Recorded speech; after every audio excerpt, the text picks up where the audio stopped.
আসে নাই।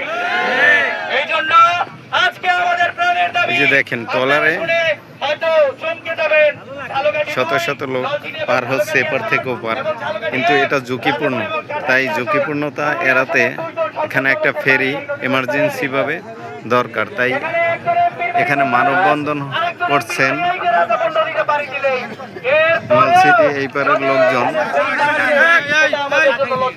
সাংবাদিক ছাড়া সব এক সাইডে, সাংবাদিক ছাড়া সব এক সাইডে দাও।